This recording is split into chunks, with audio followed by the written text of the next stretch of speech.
Call the meeting to order. I'm Jim Walsh, one of your co-chairs. Good to be back.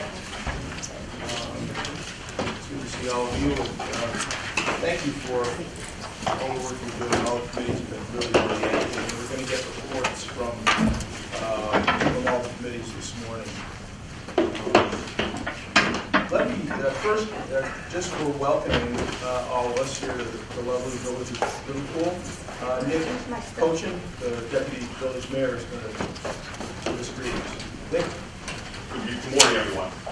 Just a couple quick moments here, hopefully, to welcome you, but also give you a little bit of background and just to mention a few things. Village of Liverpool, 1830 was incorporated, roughly 1 square mile bounded by the Thruway and the Onondaga Lake and the Parkway there. The village has been an interesting place for me to raise my family and things like that. I'm a native of Syracuse. I grew up in Mills at the far west end of suburbia in the 1950s and 60s. My wife and I did not want to be an ex-urban. I easily could have built or bought property and built a house. We really looked for some place where you could have your children be able to walk to the village library, walk to their primary and secondary schools.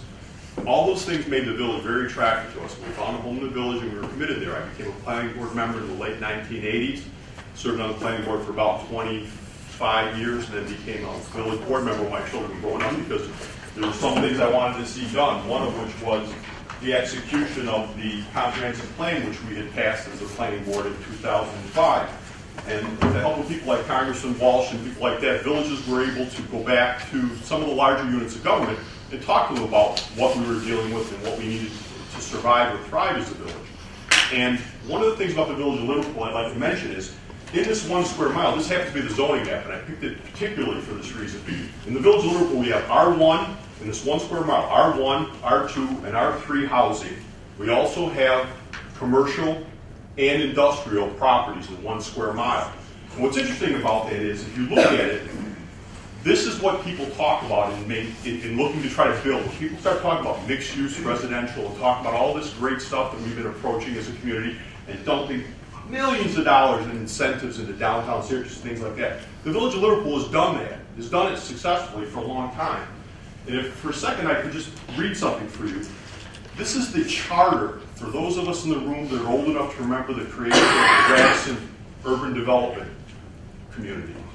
In 1971, the state charter was, the principal overall goal of UDC in undertaking the development is to create an attractive new community balanced functionally, economically, and socially.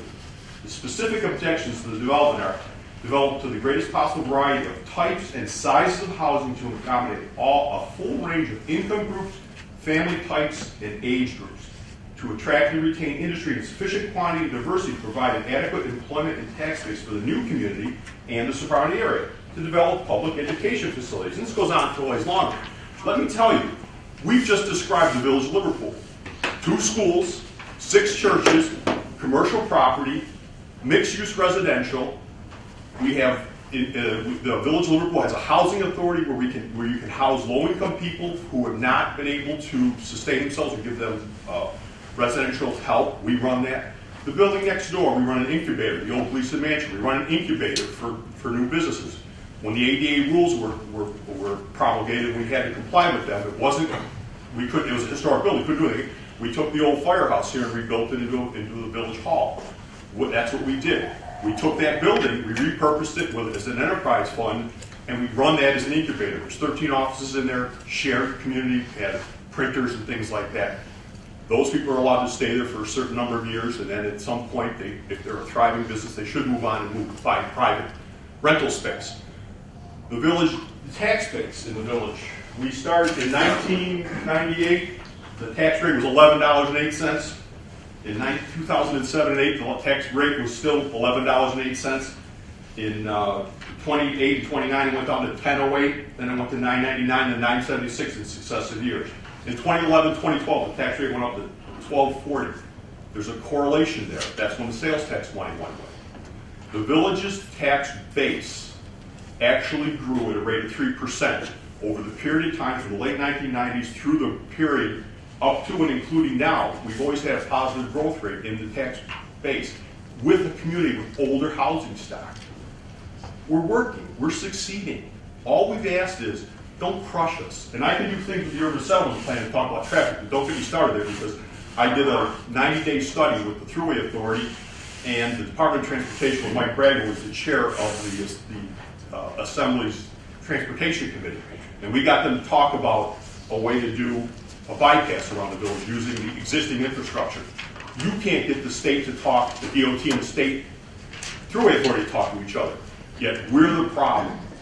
And when you have a governor that stands up and talks to the issue of 10,000 units of government, and he uses the bully pulpit to speak to people who might not be as well informed as the rest of us in this room, we all know there's no 10,000 units of government. We all know what he's talking about. 90% of those are lighting and sewer tax districts, who are, by the way, mostly voted on directly by the people who chose to take on those additional costs. So the fact of the matter is, as long as we're going to continue to walk by the big money and allow this conversation to exist, it's going to end up with a Soviet-style discussion of big government pushing a decision down to the lowest level, and there'll be little or nothing left for us to say or do. Unfortunately, I hate to be negative about that, but as a lifelong resident of this community, we haven't grown. We've made some things work. You can't crush the things that work. You can stop it, you can do what you want, but unfortunately, that's what the end result is going to be. Thanks. Thank you very much for your argument for Village Dorothy. That was an introduction. And it was well done. People are happy and the taxes are going down. Well, they're not going down anymore, but it sounds like you've done a great job. Now, we have some folks on the phone here. Let's have everybody on the phone. If you would just say who you are. Darlene Kerr. Morning. Morning, Bill. Dee? Catherine Richardson. Catherine? Steve Blair. Steve, good morning. Morning. Anyone else? Sharon Hall. Hey, Sharon. Okay. Great. Well, we have a good turnout both here and by phone. The plan right from the beginning was to set up good working committees, and I think we've been very, very successful in that, and very fortunate in the leadership of those committees. They've been very productive. So I had the opportunity to attend on occasion, the Public Engagement Committee, led by Melanie Littlejohn. And Melanie, if you would, could you bring us up to date on where the public engagement? Sure, and I don't know, do I need to go stand Yes, up? would you get here? Or you can sit, no, whichever you prefer, but just near the phone, please. If I stand, I'll make it quick. Okay. Just sit. You got it.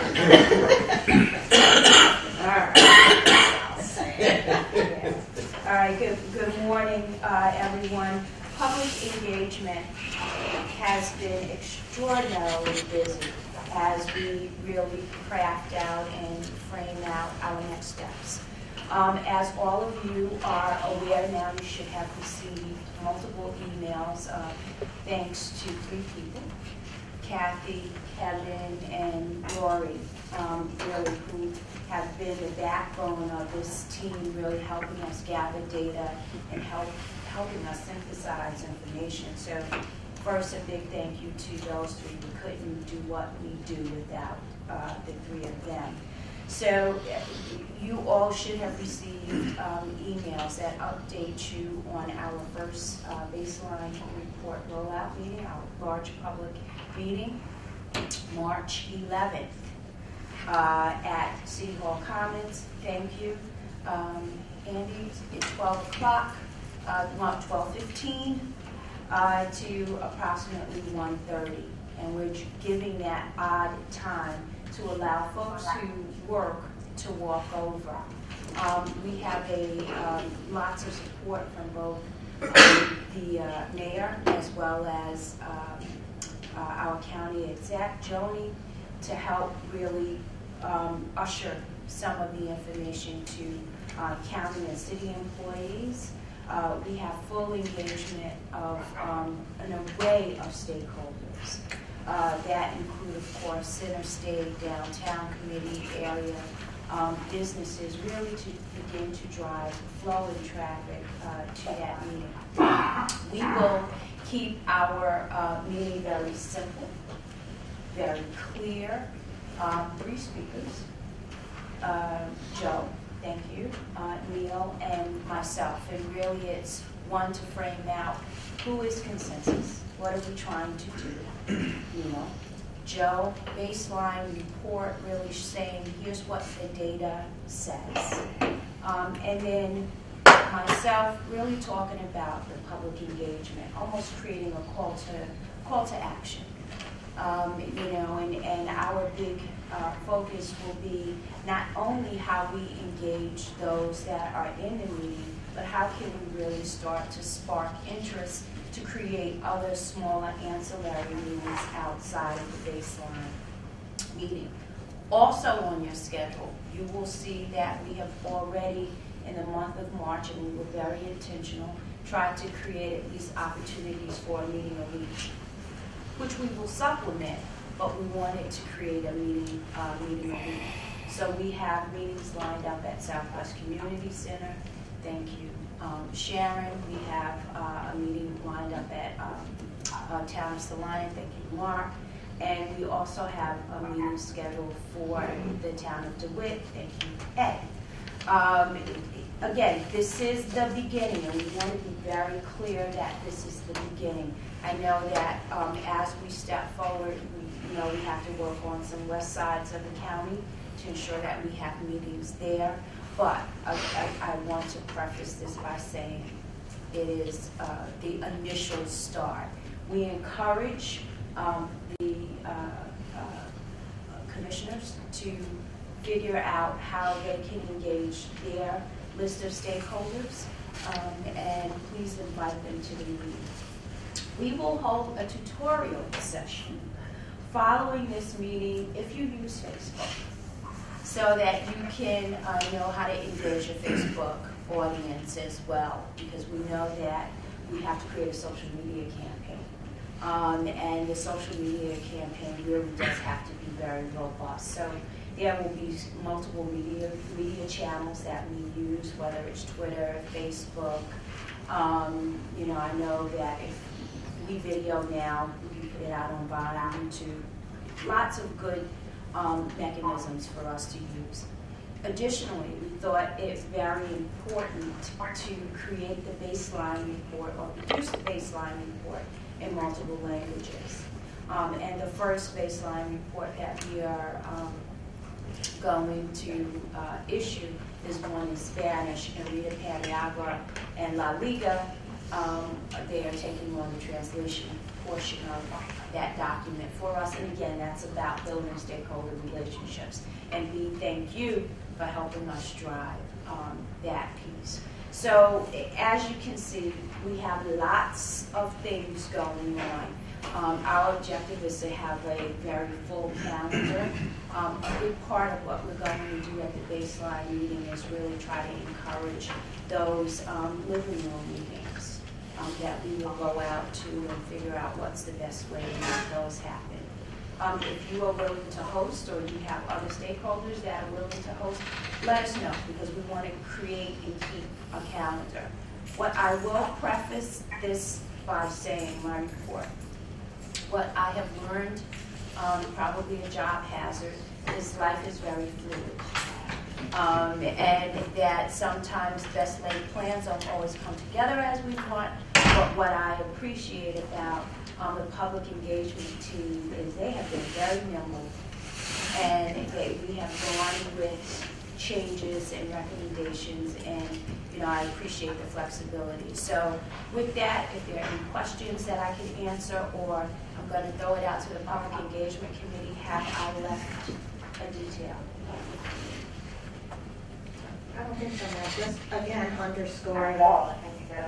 Okay. Please invite, use that invitation to your email lists or Yes. your personal contacts or your friends or your employees, where if it's appropriate. I know, for instance, if we have a meeting, we have one in DeWitt, but maybe in the East area, it might be appropriate for your employees.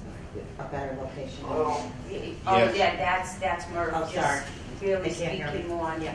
driving your own personal contacts or using your businesses and employees as an opportunity to engage in one of the public meetings that's scheduled so far. No, neither does Sharon. That's a good point. So after knowing that I have conversations, I'm hoping to have a flyer and I'm benefit on my own Facebook page, and I'm getting notifications of kids like not only people liking it, but people sharing it to their network. So it's absolutely this vehicle to get the engine moving about the meeting date and the discussion.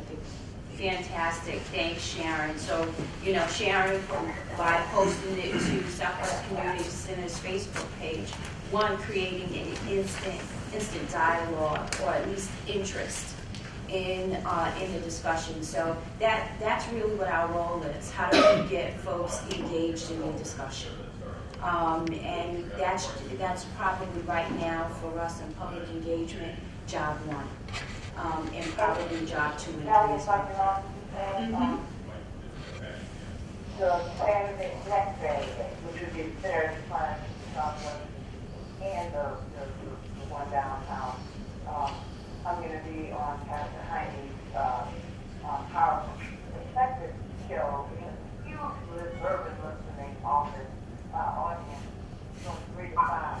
So Melanie's going to call in actually, and so I'll once I find out the exact time I'm on the radio station and the call-in number, I'll get that out to the commission. Anyone that wants to, call in and also add their points about the public meetings and process as well. Great, thank you, Sharon. So next Saturday, Right, 'cause we 3 to can't- 5, potentially 6:20 6:20 a.m. All right, but we'll get out that information. You know, the last piece that I did want to bring the team up to date on is, and Sharon just reminded me, is we have a robust media strategy. So we have the social media strategy, and then certainly we have traditional media, a media strategy. And we have been very aggressive in terms of ensuring that we touch not only the traditional media channels, whether it's network or daily periodicals, but we've also gone to community newspapers and community media channels to really drive the message. So with that, unless there's any additional questions, that is the I have a question. One of the ways that I thought we could communicate is similar to what the PACNY listserv does, and so the idea is to create a Google group that, see, my concern, I don't use Facebook or Twitter. I just don't have time, and so, but I do enjoy the PACNY listserv because there's a dialogue, and it continues. It's sort of timeless. It just goes on and on until the topic switches. And if we could, and I just wondered if we could gather all the people who have commented online, either through Twitter or Facebook, and get their emails into that listserv so that you have this constant discussion about what we're doing, what the committee report was, why wasn't this discussed at the last meeting, those sorts of things. And have someone like, Mike Stanton does it with the PACNY listserv, does a great job. I know he's not compensated for that, but the idea is to have somebody to sort of manage that and get everybody, instead of stovepipe conversations all over the place, everybody sort of melding into one conversation. So thank you, Jim. Good news, a couple of things. We have engaged Mike Stanton to do this. Thank you, Judy Moore. Mike Stanton and team will help us drive some of the discussion, but that doesn't mean we can't keep Will it be on the PACNY listserv or will it be on our own? PACNY something, but we can create our own. We discussed the possibility of creating our own, but one of the things about packing listserv is it already has tremendous reach. It does, no question. And that's the issue that's the one challenge with starting a new listserv is simply the issue of reach. When the infrastructure is there, and Mike has indicated a willingness with one of the topics on there to engage the discussion through that listserv, in addition to the other social media. Great. The one other thing I did want to add was, as Melanie pointed out, it is key that this commission use its personal networks to really generate and sustain the conversation around the issues that we're dealing with and around the events that we have coming up. We have, for this kickoff meeting, created our invitation in multiple formats: plain text, PDF for attachments, HTML for those who have the ability to send out broad HTML emails, as well as the Facebook event. Please take advantage of those that are best for your personal networks. We think that those will have long-term benefits for the work of this commission. Thank you. Any final questions? Melanie, good job. No, thank you. Terrific. Did you notice when Melanie was talking about a tutorial, she looked right at me? No, I rely on my grandchildren. I don't even think you're on a cell phone yet, do you? This I have to challenge. You got a flip phone? Actually, that's in my car. That's when we can't find it.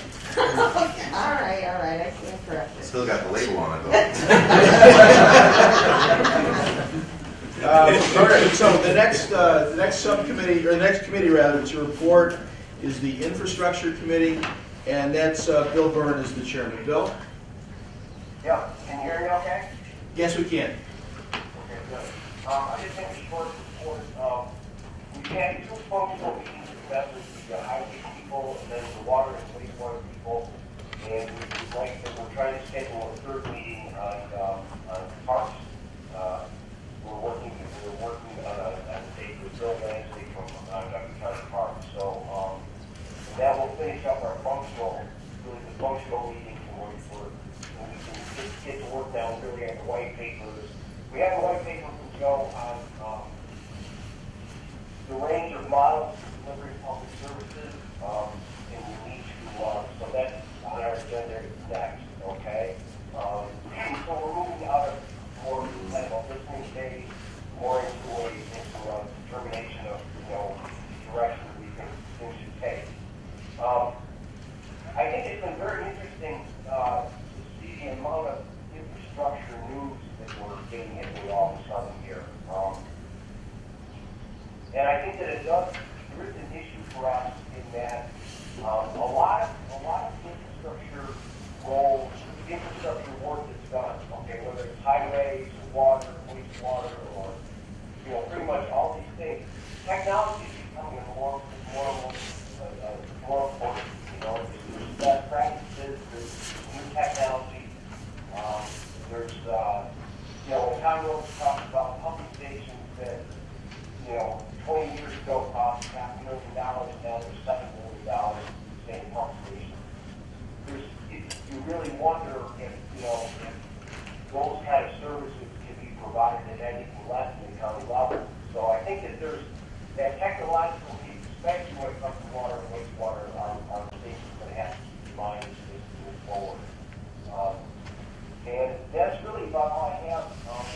Neil, do you have anything you'd like to add? No, Bill, I think you pretty much covered everything, but I think that last point you made about the technology and the increase in cost for components of our water and wastewater systems is absolutely very relevant. Frankly, it's getting out of control. Right, Matt Driscoll was in town last Friday, focus meeting, and I went to hear him. He was really good. They've done an incredible job. They got $12 billion projects out there that they've done, and it's very big. And but it was very interesting to kind of push him a little bit on what we need to do with the telephone plan.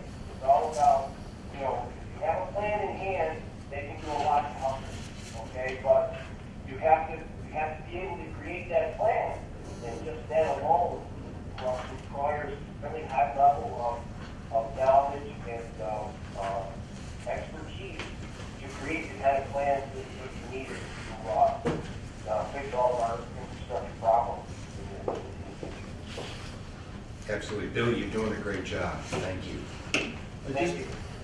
Bill, this is Jim. Just for the good of the order, obviously there's been a lot of discussion locally and in the state about infrastructure, and it's the same in Washington.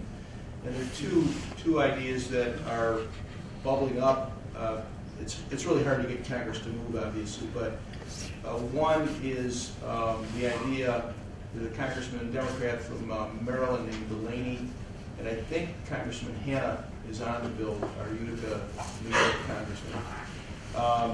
And the idea is to take the revenues that American companies have stranded overseas because they don't want to bring it back because the taxes are high, and utilizing those at a reduced rate of tax, bring those resources back. It's a one-shot deal, but it would provide conceivably tens of billions of dollars for infrastructure.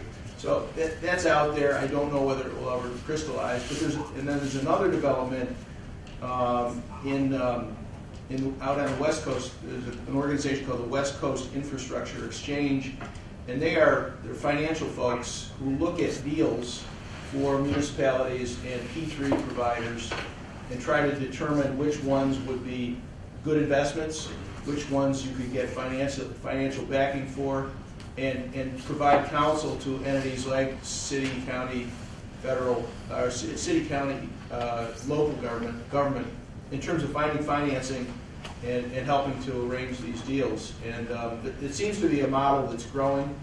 There are 3 or 4 others proposed. There's one in Canada and 2 others in the U.S. that are beginning now. So it's a macro picture as opposed to a micro picture, but a lot of people are worrying about it, just like your committee, for what it's worth.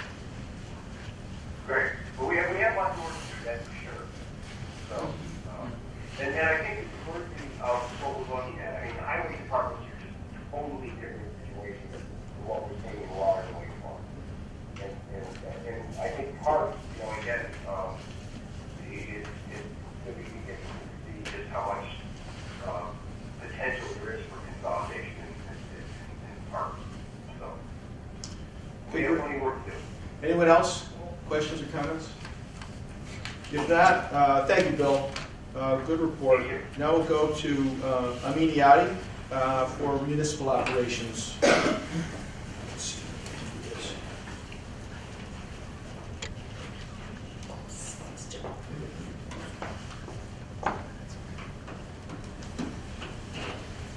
Thanks, Jim. We actually had 2 meetings. The first meeting was on January 27th. And we are in a learning mode. We are trying to see how the municipalities function. And last time we heard from the municipal finance officers. And we invited 2 officers. One is Steve Morgan, who is the CFO for Onondaga County. And he's in charge of all the budget, all the money we've been talking about. And then Greg Maxwell, who's the controller for Salina and Van Buren. And it was very interesting to hear both of them, actually. Greg is employed by the town of Van Buren, but his position is partially paid for by a contract for services with the town of Salina, which is roughly 3 times larger than Van Buren. So that's how he allocates his time. So there's already an example of somebody who decided that they can get those functions and render the services for more than one municipality. He is appointed by the board, and that's one of the things we're learning. Some people are appointed, some people are elected, but his term aligns with the town supervisor, and he's the budget officer and deals with a lot of HR for municipalities. Now, some do, some we heard last time the clerks handle some of the HR functions as well. So, but he interacts with the departments to develop the budget and enforce policies that are enacted both by the supervisor and the board. We also learned that not all towns have controllers.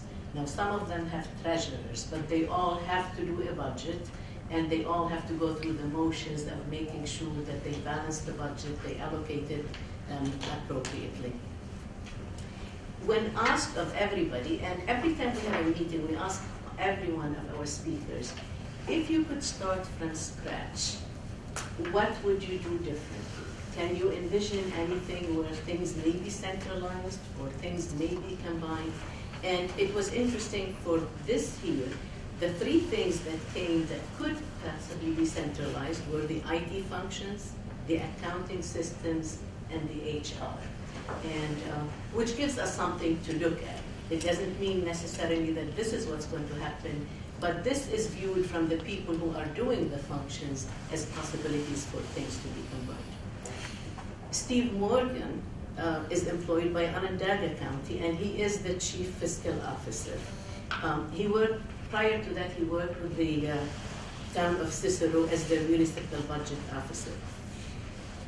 One of the things he shared with us is that when he first came to the county as the chief financial officer, every single department in the county had their own controllers or their own budgets. And what they're trying to do right now is to centralize the budget into the Office of Management. So they all now fall under Steve, and by so doing, they actually removed some of the redundancy of the functions. He said it's a little bit early, but I think they're heading in this direction right now, and he's feeling really good about the work that they are doing. There was a fair amount of discussion about technology. And can technology play a role in helping things be centralized and cutting down on the cost of each municipality having their own functions? The general feeling is that every municipality needs a controller because there needs to be a face on the ground. I'm quoting what their comment is on that. But there was discussion about PeopleSoft that can be used by municipalities free of charge and would get everyone on the same accounting system. The city and the county are currently working to make this merger. All in all, I thought it was a very productive meeting, and there were several questions from the committee members to the people who are in attendance. I think they all felt that the budget is a very important aspect of what they do, what the supervisors, the boards, and the mayors do as well. And then we had a second meeting, and Joe walked us through the white paper. And I do believe, I don't want to discuss this right now, because I think we all, every committee got the white paper. But what is wonderful about it is for us to be able to envision what is and what is possible. And what is possible may not necessarily be what everybody may consider the ideal. But I was very pleased to hear this morning what the village of Liverpool is doing, and how they were able to envision lowering their taxes and having some functions be combined. And I think we see this on a regular basis in all the municipalities. People are really trying to be very visionary about what is possible, because we realize there is a lot of change going on. But in the white paper, though, I think it enables us to see things happening at the most local level, which is where most of the things are right now, or taking it to the regional level, but there is a hybrid in between. And we talked a fair amount as who in the country is doing, what are the best practices, who is successful as doing the regional level, the hybrid level, or the local level. And I think we will take this later on in discussion as we try to come to some recommendations after we continue to learn more.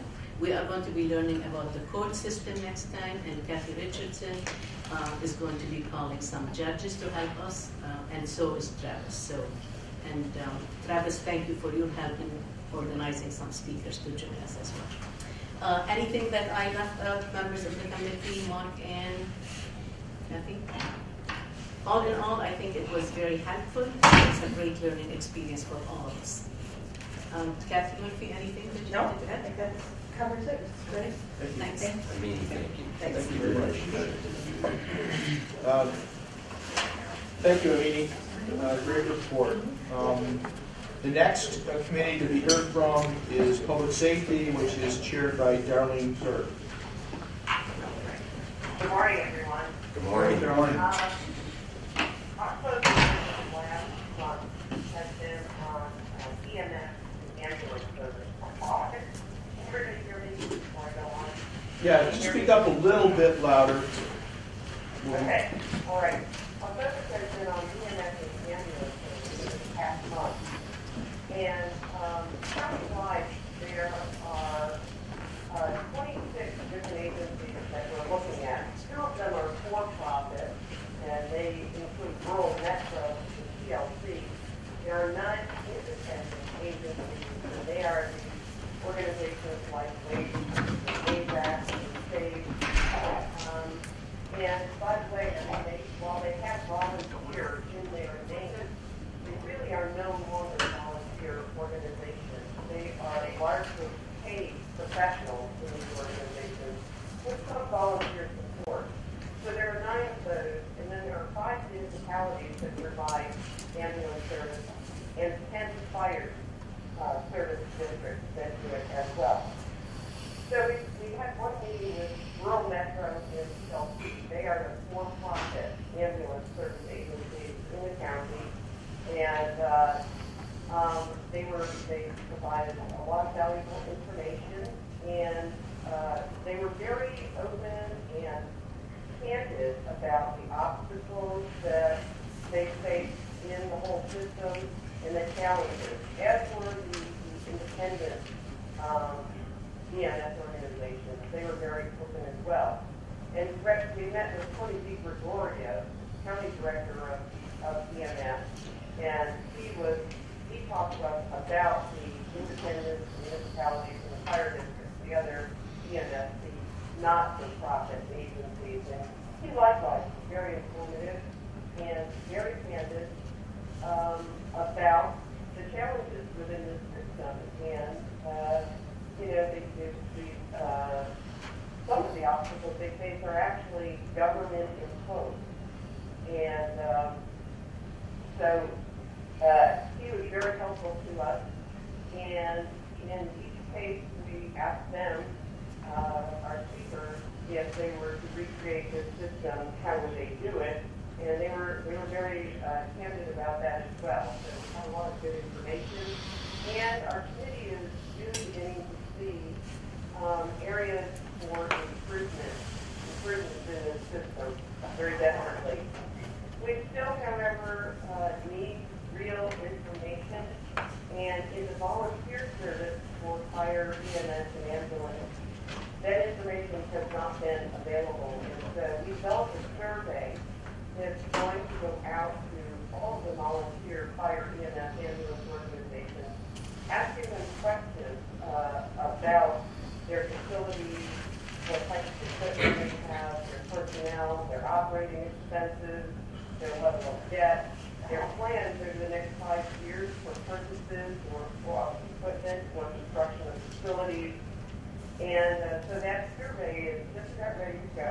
And Kathy Murphy, Syracuse Fire Chief Paula Nurse, and Mark Olson are going to be at the Fire Association breakfast tomorrow, where all of these volunteer organizations will be present. And Kathy is going to get 15 minutes on the agenda, and she's going to give them information about Consensus and talk about the survey and encourage them to complete the survey and get it back to us.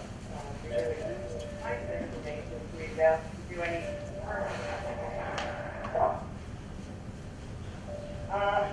everybody out there online, if you would mute your phones except for Darlene, would be great. Okay. The next thing we will be doing as well is looking at best practice models from other state communities provided by CCR, the white paper. We get to look at different organization structures. And I think we're getting close to wrapping up fire, EMS, and ambulance, and then we will be starting with the process of overhead, change, and correction. Kathy Murphy or Mark Olson, anything you want to add to this? Breathe and then talk. Yeah. No, I think that the breakfast on Saturday is going to be a good chance for us to get out. It's basically getting the information from these volunteer organizations throughout the county, 57 of them. And Saturday is a good opportunity. Most of them will be there. And it's just information. We just need the information so that we can put together a picture and a map of how it may look when we get all done. But it's been lively, Darlene. I will give you that. Darlene, Paul Bishop is here, who is the public safety expert from CGR. I don't know if you want to add anything, Paul, on the survey or the letter or... No, Darlene covered it very well. Okay. So really, nothing further to add. Great. Anyone else? Comments, questions? Chairman Kerr? If not, next up is the Economic Development Committee, and that's led by Larry Skaggs.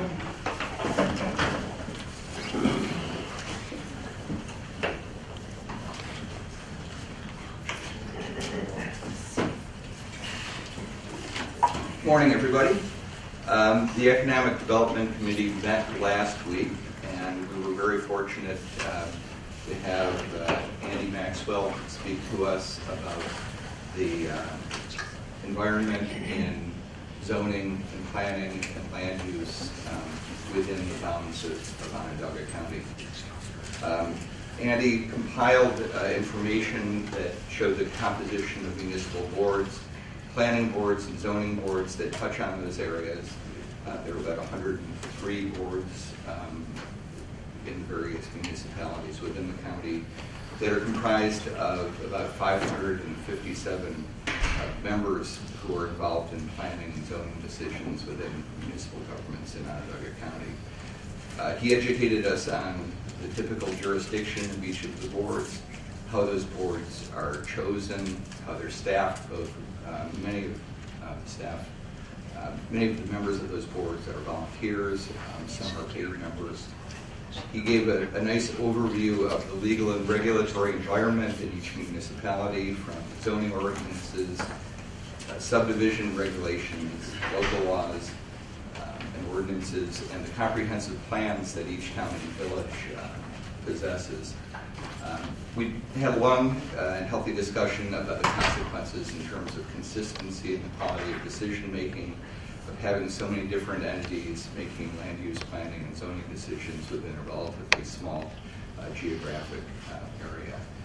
These findings will be published on the portal that our committee has set up and will be available for anyone to look at. So thank you very much, Andy, for putting that information together.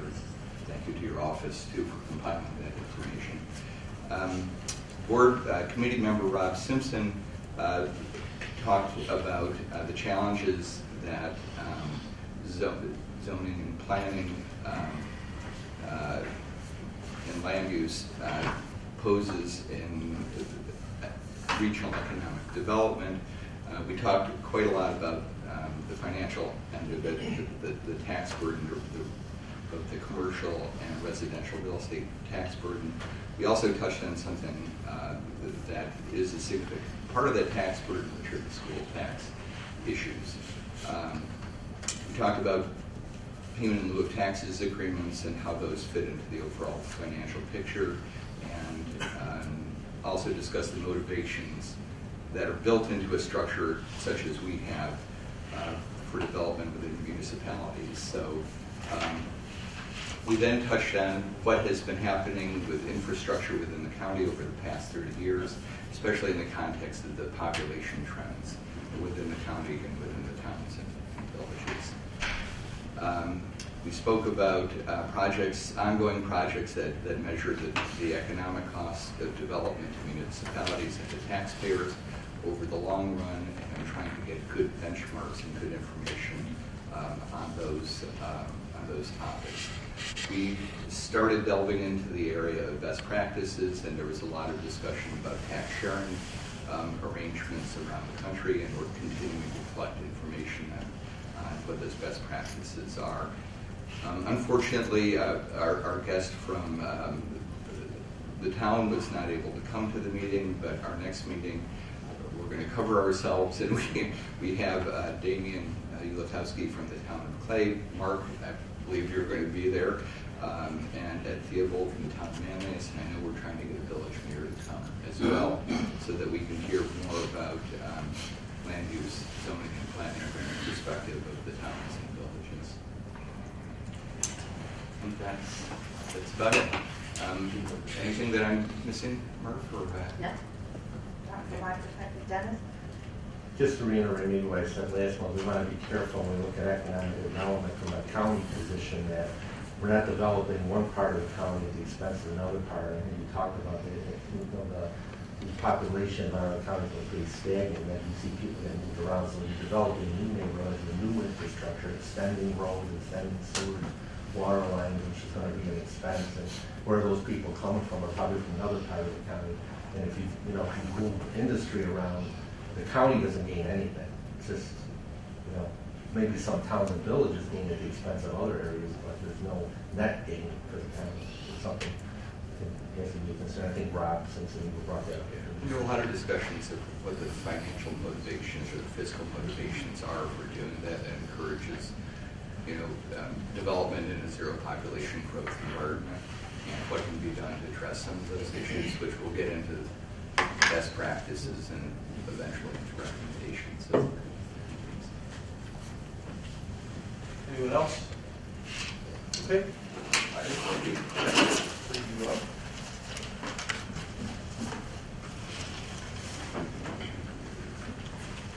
And finally, the Governance Committee, led by Donna DiCiato and Steve Meyer. I know Steve is on. Is Donna? Hey, Steve, I guess you're up then. Yep, I can take that. The Governance Committee efforts are really just getting underway. Donna, Joe, and I are going to be meeting by phone on Monday to prepare for our full committee meeting on Wednesday afternoon next week. Donna and I are currently reviewing a white paper which has been developed by Joe, which really forms, I guess you could say, the range of governance options communities have taken to address their specific scenarios. We use this to educate the committee and prepare us all to hear from leaders from a number of communities, just as a way to bring this to life and get us thinking more deeply about how some of the recommendations of broader committees will be making can actually be implemented and brought to reality. I guess done in the context of existing local structures. So, like I said, we're really just at the starting point, but I think we have a reasonable plan going forward. I think we should have some good information to share with the broader group at the next meeting. That's my report. Any questions, comments of the Governance Committee? Okay, well, great. We're looking forward to your next report, and good luck with the next hearing, the next meeting, rather. Thanks, Jim. Okay, so that covers all the committees. Anything in addition to that from committees? If not, we'll hear from Joe Stefko. Discussion of committee roles and next steps.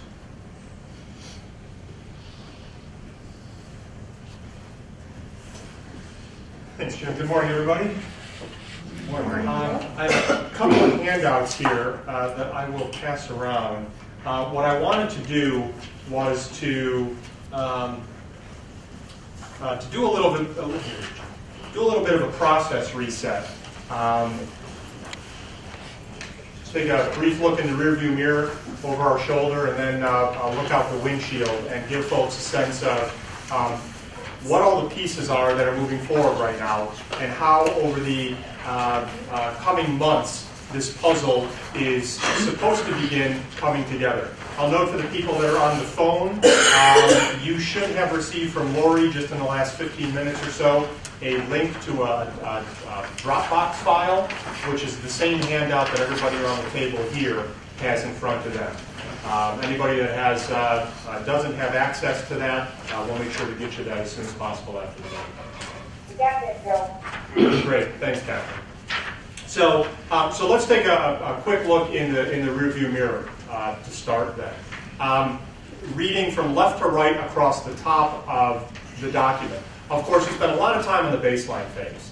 And we're all on the same page as to what the intent of that baseline phase was, right? It was to establish a common point of departure. We had a variety of backgrounds and perspectives engage this process at the front end with huge differences in the understanding and appreciation for what local governments are, what they do, what roles they play, what services they deliver, how they're funded, how they've changed, the challenges and issues they're facing today. So that really was the primary goal of the baseline phase, was to establish that information and data baseline, foundation, on what currently exists. And that's what is captured in the baseline report, the three-part baseline report, and that's what we're going to be rolling out at the various community forums over the coming weeks and months. Where we are right now is really straddling this committee phase, and what I've broken out for the sake of conversation into phase 1 and phase 2 here.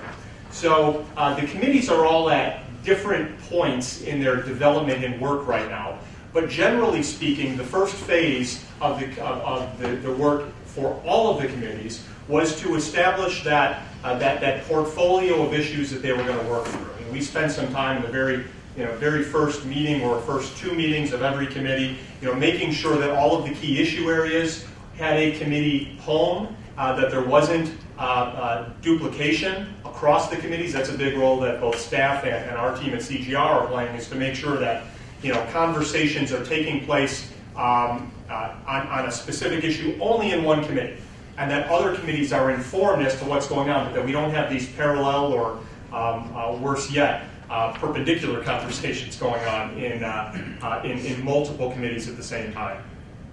What we're also doing as part of phase 1 of the committees, this is certainly going on in public safety, it's going on in economic development, it's going on in municipal operations and infrastructure, is to identify additional information, additional data elements that committee members want. Remember, we said this from the beginning, that the baseline report is as comprehensive as possible, but inevitably we get into this options phase, we get into the committee phase, and there's a question about, this is an important data element. How are we distributed regionally or countywide in the allocation of this resource or that resource? Or how many people are we actually talking about there? So that effort to supplement the data that were presented in the baseline report has continued through the first phase of the committee process. What I want to make sure everybody's on the same page about is where we're beginning to pivot with the committee phase. We've already started this in a couple of committees. We'll be doing this in the rest of the committees, probably over the next 3 to 5 weeks or so, is beginning to pivot from this information gathering, stakeholder engagement piece where we're having people from the community, town officials, village officials, department heads, service delivery managers come in and talk about how they've structured the services they're delivering, to beginning to contemplate the range of alternatives. And I would note for all of the committees, for all of the service areas, for all of the governing structures, the status quo is contained within the range of alternatives. So I want to make that point abundantly clear, that when I use the phrase range of options or range of alternatives, it doesn't presuppose that the status quo is not on that continuum. The status quo is very much on that continuum. And as hopefully those of you that are on committees where you're starting to see the white papers, you had a chance to look through the white papers. In each case, we're identifying where on the continuum the status quo exists, right? So how do we provide tax assessment services in Onondaga County today? How does that compare to other places? Where on the continuum of options, where on the range of options does that structure appear?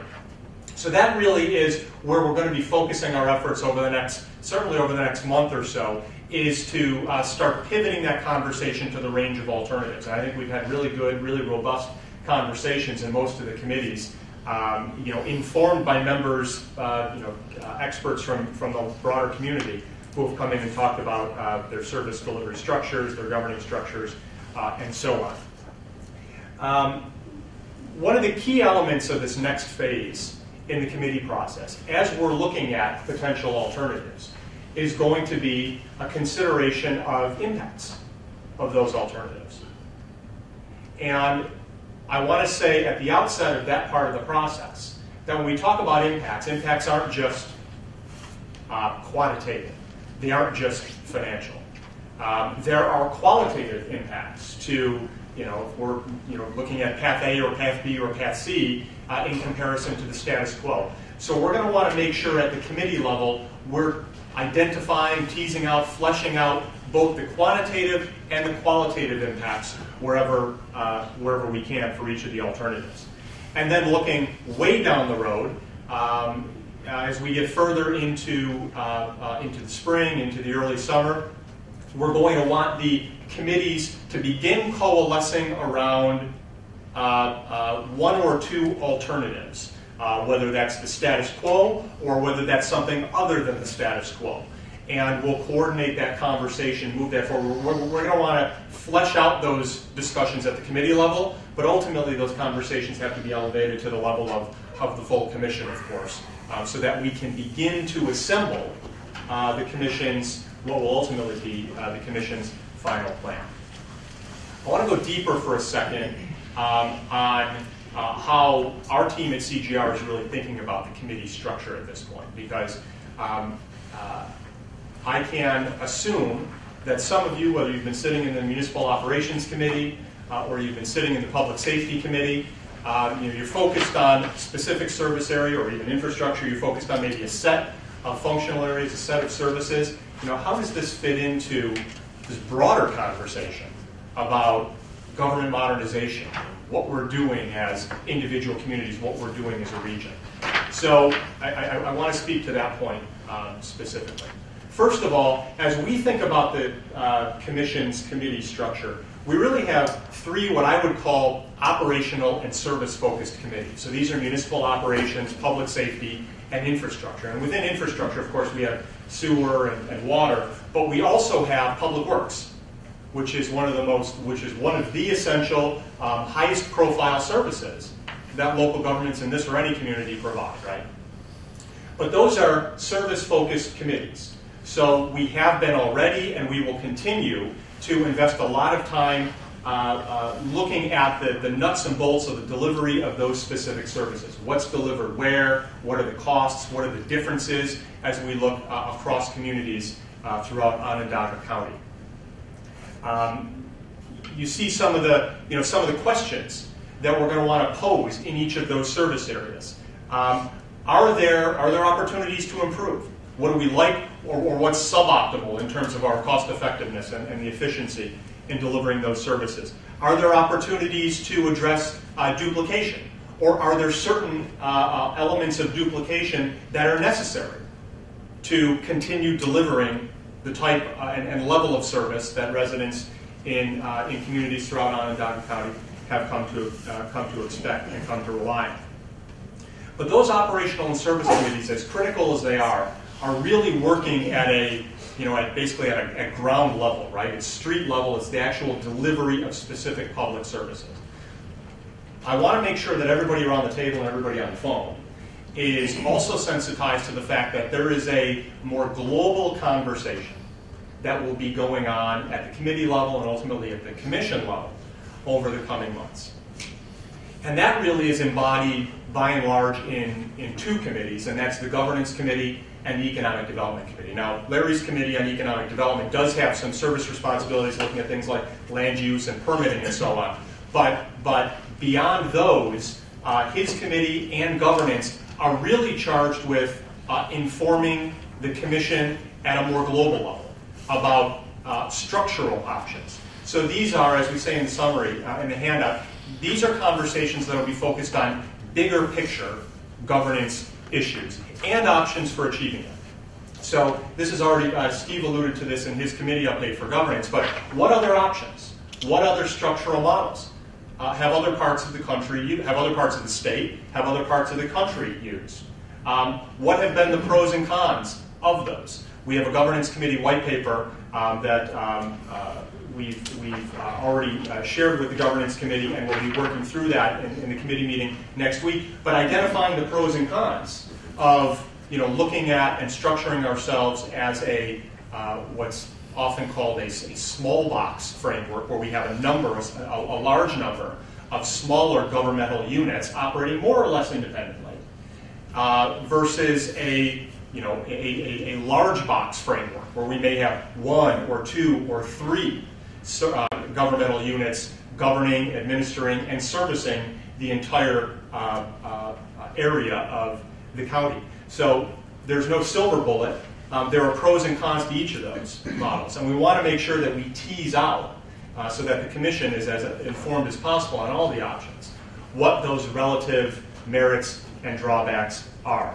So what are differences both in practice and policy of small box versus large box models of government? what fiscal imperatives, this is one of the things that I know has come up in the Economic Development Committee, but what are some of the fiscal imperatives that are created when we structure ourselves as a small box versus structuring ourselves as a large box region? Somebody, I think Larry already alluded to, some of the competition that we occasionally see between and among towns or between and among villages. There are certain fiscal imperatives that are created by virtue of the structure that we have in place. So we want to make sure that everybody is informed, that we as a group get smart on what those fiscal imperatives are, because that will inform ultimately what the recommendation, what the final plan looks like.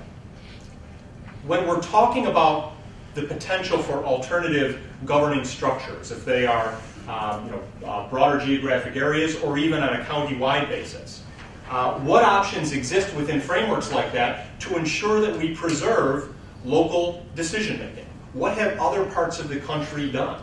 There are really interesting models in places like Minneapolis, St. Paul, or Portland, right? Where we've preserved local government autonomy, independence, decision-making over critical services. But there are certain functions where they've chosen over time to elevate to a broader regional level, whether those are issues of infrastructure investment, infrastructure maintenance, whether those are issues of education or public safety. They differ in each community. So there are a lot of really interesting models out there that we want to think about in the context of what we're doing here in Onondaga County today. So I provide some examples there on the handout of issues that are, I would put it in the more global category here, that will be contemplated in these two committees in particular. So these are things like, consolidated, broader city-county government, right? Again, I'm not presupposing that that's a recommendation of this commission. But it's one of the issues that we see in other parts of the country today, and it's certainly one of the alternatives that should be vetted at the committee level. What's good about it and what's bad about it. Urban growth boundaries, this gets at what Portland, Oregon has done.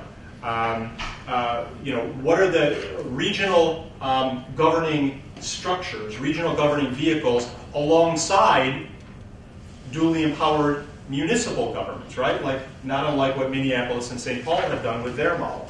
And in that same region, the concept of regional tax base sharing. We talk about some of the fiscal imperatives that are created when, if I'm a town supervisor, my pension costs are going up from last year, and my health insurance costs are going up from last year, and I know my residents want their police department and they want their town highway department, so I need to generate additional revenue. So there's a business that's deciding whether she's going to locate her facility in my town or in another town, another village, or the city. The current structure does create some zero-sum interactions in that case. I want that facility in my town because growing my tax base, keeping a healthy tax base, is how I continue to offset the growth in pension and health insurance and continue to provide those essential services that I, as a town supervisor or village mayor, have been elected to provide for my residents, taxpayers, and constituents. So we want to make sure that what we're doing is we are, just to finish that thought, if we think about what a region like Minneapolis or St. Paul has done in the context of a regional tax base sharing arrangement, well, if the facility goes in on a town on the other side of the county, under a different framework, maybe I benefit fiscally from that. Maybe I'm able to generate, to grow my property tax base even though the facility hasn't located in my community. That's a structure that other parts of the country, Minneapolis, St. Paul in particular, have created in an effort to undercut the zero-sum equation that often exists in intra-region economic development. But it's an option that, under our current structure here in Onondaga County today, and really in all of New York State, hasn't been pursued. So again, we're not trying to presuppose a recommendation here. We just want to make sure that examples of models like that are considered at the committee level, that we flesh them out. And the last point I'll make on that is one of the things we're going to want to do, both in economic development but in governance in particular, is reach out to folks in those communities. Invite those stakeholders, just like we've been inviting, whether it's town clerks or we'll be inviting judges, village mayors, town supervisors, public works officials to come in and inform the various committees' conversations. we're going to want to reach out to some of those other communities, and invite stakeholders to come in and talk to us about, what works, what doesn't work. If they had to do it all over again, what would they change? It's a process whereby we as a group are going to get smart on these issues. And of course, I don't want to leave Public Engagement Committee off of this conversation. This is a process that's going throughout the process. This is a committee that will work throughout the process. But of course, a different focus, different approach. So it's really those 5 committees that I mentioned that are going to ultimately inform what the Commission's final plan and recommendation will look like. And then the last point I'll make on that is that as we think about what the final report looks like, my expectation at this point, seeing how this process has developed, is that it will be really a 2-level final report. That there will be recommendations at the ground level. These are service recommendations, service delivery systems and infrastructure for individual functions. Who does what and where, right? It's kind of recrafting. It's looking at the baseline review today and asking the question, I suppose, if we were to rewrite that baseline in 35 years, what would that baseline report look like for Onondaga County? Right? Who's doing what and where in 2040 or 2050? So those will involve some ground level recommendations, whether it's about tax assessment or public works or police, fire, EMS, clerk services, financial administration, and so on. Ground level recommendations. There will also, I would anticipate, be global level recommendations in that final report. These will be recommendations around things like governing structures, the fiscal connections that we have between and among parts of the county. Where would decision-making authority for critical issues best be vested by level of government in the region? What kind of frameworks, formal or informal, would we recommend to facilitate enhanced collaboration between and among local governments going forward?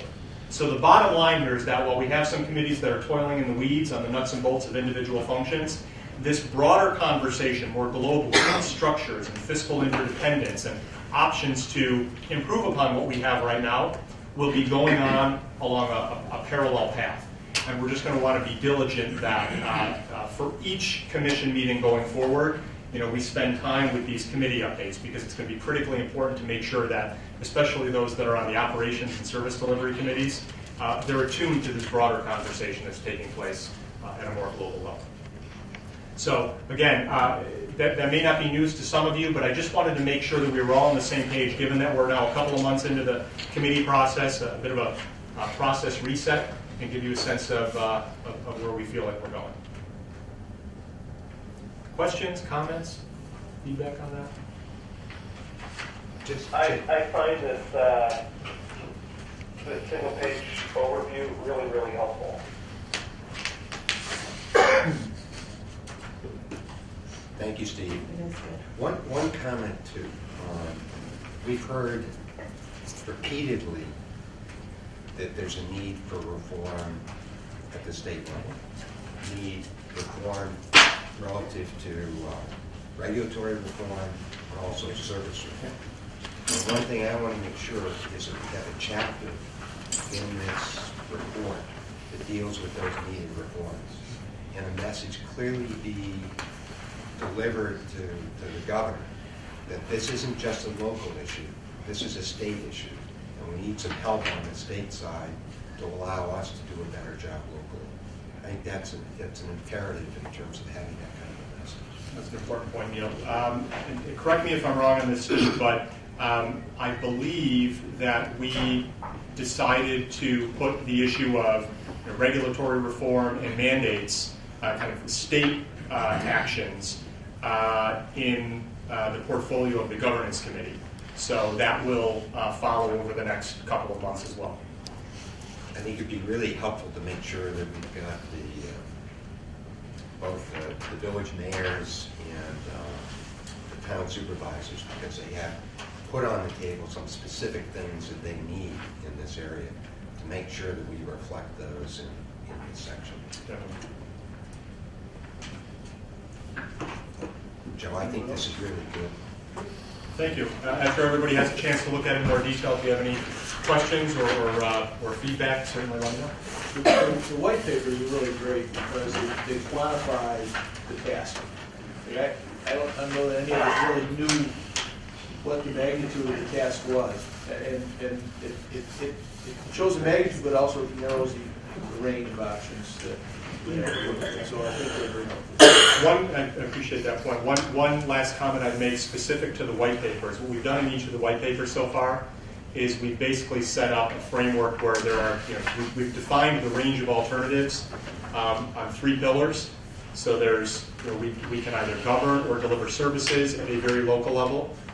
We can govern or deliver services at a county-wide level, or we can govern or deliver services somewhere in the middle. We've called it an intermunicipal or hybrid model. I don't want that framework to imply that there are only 3 options for each of these cases. So I can envision, particularly in your committee, Amini, that we will look at specific services, and we may say, well, somewhere between the local level that we do today and the hybrid level seems to make sense. Let's explore that a little further, right? So we're going to have hybrids of hybrids here. So the intent is to really, at the front end, simplify the conversation, but to put some scaffolding around it so that we can start to think about what options could look like. So I think from a public engagement perspective, really having some very clear thought starters will be critically important in terms of having the public weigh in on here's what's under consideration. Just for me personally, the biggest component for me is to be transparent, right? And so I think a core part of the messaging for us is really here are, and give examples of what are the range of options that we're even having dialogue around. What's the data sharing that could be the range of options. So I even think as we do this baseline meeting, it's really important to have a little bit more specificity in when we talk about the range of options, because we have to really create that level of transparency.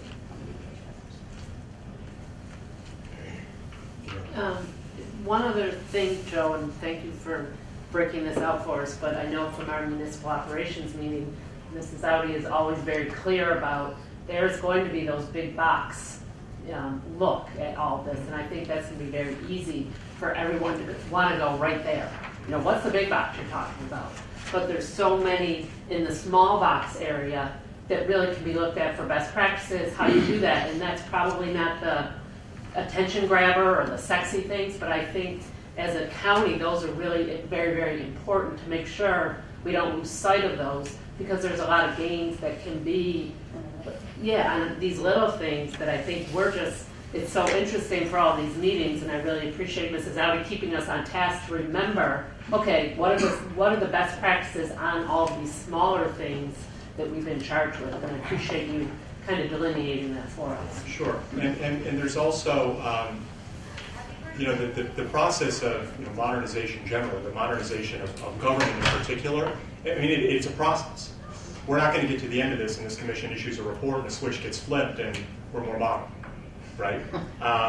So as you think about, especially what you're doing in the municipal operations or public safety or the infrastructure committee, those are almost the cornerstones, the foundation on which maybe there's some broader vision over the next 5 years, over the next 10 years, over the next 20 years that touch on some of these global opportunities, structural opportunities, regional decision-making vehicles, things like that. So you can almost think about a staged implementation process here where, right out of the gate, you're focused on those nuts and bolts issues. Joe, do you find that as the committees are moving along on their independent tracks and are nearing the work of getting to the point of making recommendations to the full commission,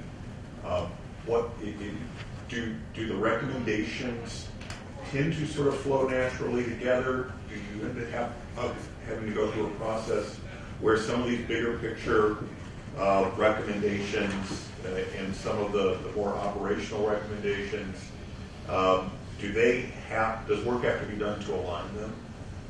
How does that generally come out? Yeah, no, work typically has to be done to align them. I can tell you that in my expectation would be that the individual committees will coalesce around a couple of opportunities, let's say in a structural area or a specific service area.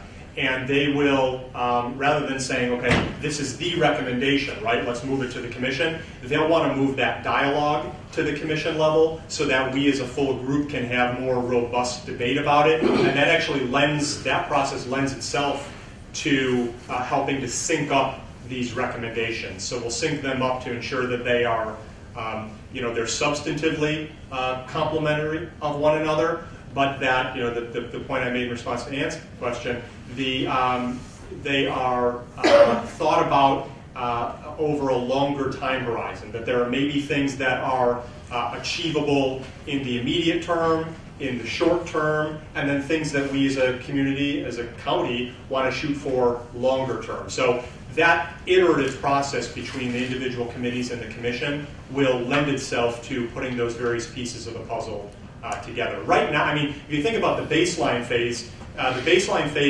tried to take a bunch of disparate perspectives and bring them together around a comprehensive set of facts.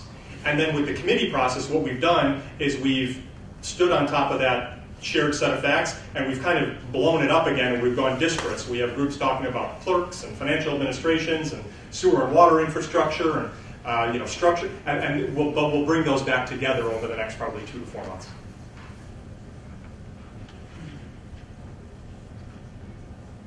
Joe, when are you thinking that we would, in the end, be in a position to have a recommendation? I think that's entirely up to the commission. Well, no, you're saying what? No, Murph's right. I am chicken. Look, in the upper right of that handout, I indicated the recommendations process we'd be into that by roughly the middle of this year. Number one, we don't want to rush that process. We want the recommendations, we want the final commission preferred plan to be the right plan. And we don't want it to be the plan that we could agree to get into some arbitrary time frame. So that's number one. Number two, once we have that plan, we want to ensure that we have set aside more than enough time for community engagement around options, alternatives, what works for residents of this county and its various communities, what doesn't work for those residents and stakeholders, because that process of interacting with the broader community is going to in turn inform we may hear something, we likely will hear something. We say, we want to go back and let's look at that recommendation again. So it'll be an iterative process in that sense. I say if we shoot for the middle of 2015 to have kind of a draft of the recommended, the set of recommendations, that's an aggressive yet achievable time frame that still builds in more than enough time for public engagement. So June? Maybe. June, July? I don't know if July is the middle. Yeah, sure. Around there. I just went mid. In your experience doing this sort of thing, Joe, is there any structure, or is it required structure as just part of the organic process for minority views from these committees? So there's consensus on the committee, but there's somebody or several individuals who have very strong feeling opposed to that recommendation. Different committees, different commissions have done it different ways. Consensus is always is optimal, of course. But I've worked with commissions where we, most of you know the work that we had done in Princeton, right? So we actually had that committee was unanimous. That commission was unanimous, but for one member, and that one member actually penned a report as to, it was basically a dissenting opinion as to why I think that these are the recommendations that are appropriate for my community and for the broader for the broader area. So, I would defer to the individual committees and ultimately the commission on that. I think we're early enough in the process where the goal, very achievable goal, is consensus. We want this process as we begin to develop recommendations to be organic, but to be to involve robust dialogue to the point where it's a process of everybody putting an ingredient into the soup. We want to be sensitive to including so many ingredients that it doesn't taste like anything at the end, of course. But I think at this point it's fair to be shooting for unanimity among members of the commission.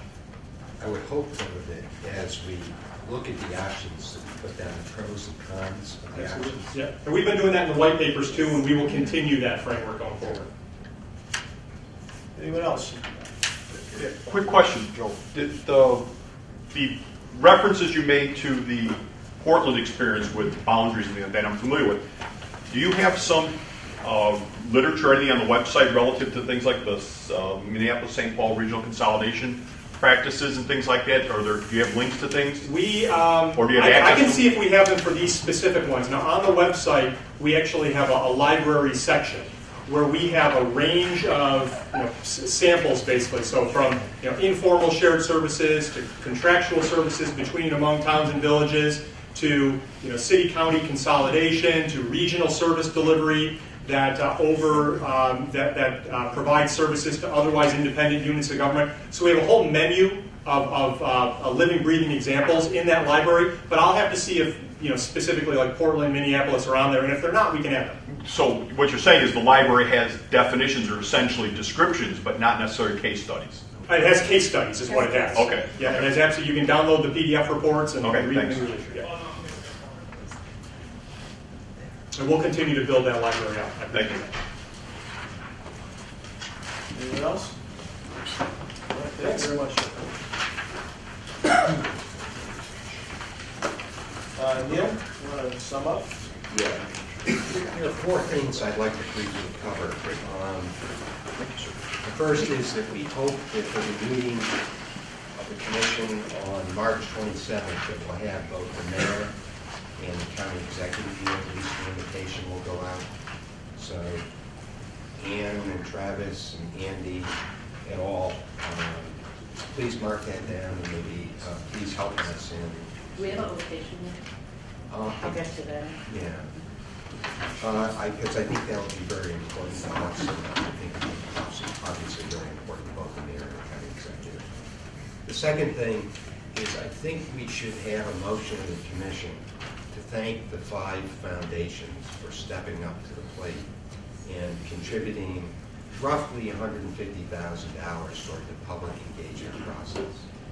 And in particular, I think we need to thank Meg O'Connell, who has served as the convener and facilitator with those foundations to come up with those resources.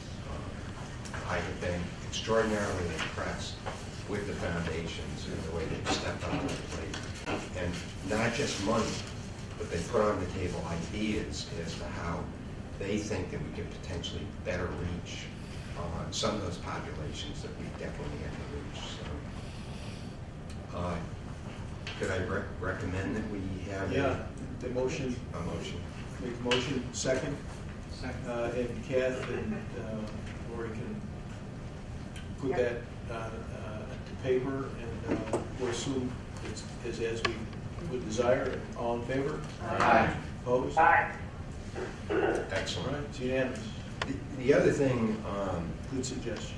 Mark Olson sent to me a Siena Institute, Research Institute poll. Everybody got that. Oh, everybody got Yeah. that. And I think that tells us something that's very important. Clearly, the population of New York State as a whole appears to have greater faith in local government than they have in state government. The specific question You just said the federal government wasn't on this. Wasn't much of a stretch. What if helps But the particular question that really struck me and the response to the question is, which is better at effectively protecting and managing tax dollars? And as we have seen, as a result of the poll, 54% supported the fact that local government is, and only 30% supported state government is. So I think we can't forget about what our constituents are saying about where they would rather put their trust. I think that bears on our decision making as we go forward.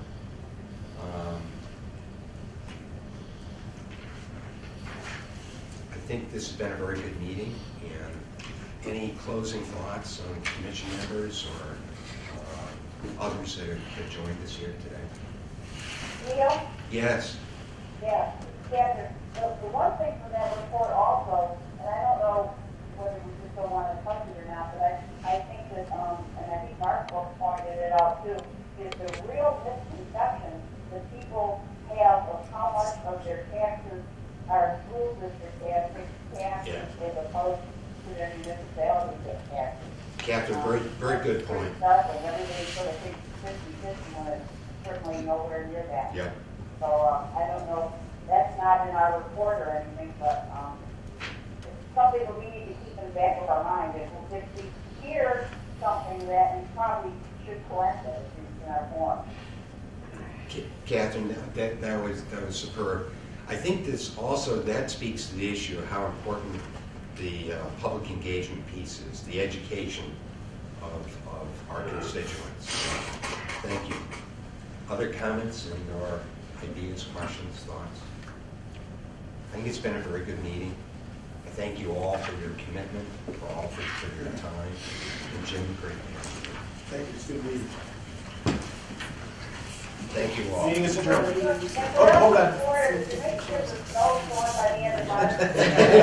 We're going to get 48 inches on Sunday. Meeting's adjourned. Thank you all.